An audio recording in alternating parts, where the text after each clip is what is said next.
Unemployment in Greater London is probably at its highest level in several decades, although changes to the way the figures are calculated make comparisons tricky. But officials, emphasising the positive, stress that today's increase is at least in line with the average figure for the last 6 months and only half the rise recorded a year ago. But not everyone takes such comfort in the statistics. These are really disastrous figures for the South East because they show the trend is back upwards again. And if we don't start taking action now as a country, then I fear the core level of unemployment, particularly long-term unemployed, is going to get worse for many months to come.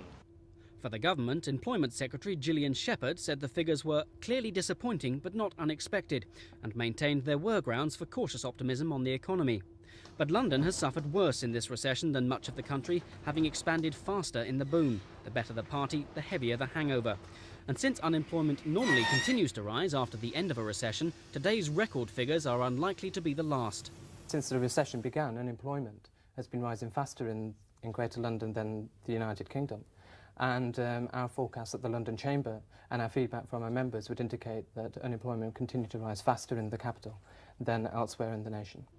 Outside London, even one-time boomtown Crawley is suffering. Once its unemployment rate was the envy of Britain. Today its job centre was said to be too busy to let us film inside. Unemployment here jumped by over 200 last month to 12,360. At 5.2% of the workforce, that's only half the national average. But then just a few years ago, there was virtually no unemployment in Crawley. Now, however, that's all changed. There's a lot of people unemployed. I mean, it used to be a really good town for employment. There's a lot of people unemployed here now. I'm secretary in a local school and, a lot of parents are out of work. Major employers here, like Rediffusion, have been hammered by the disappearing defence market. Property expansion has left 2 million square feet of empty industrial and office space. And the town's dependence on Gatwick Airport was cruelly exposed when Air Europe went under.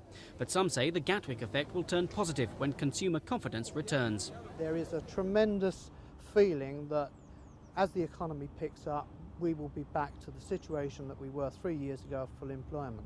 And as soon as the airport picks up, then we see that unemployment figure is going to go down dramatically. We hope that will happen during the summer months. But even in Crawley, as in London, unemployment is still likely to get worse before it gets better. David Strawn for Thames News.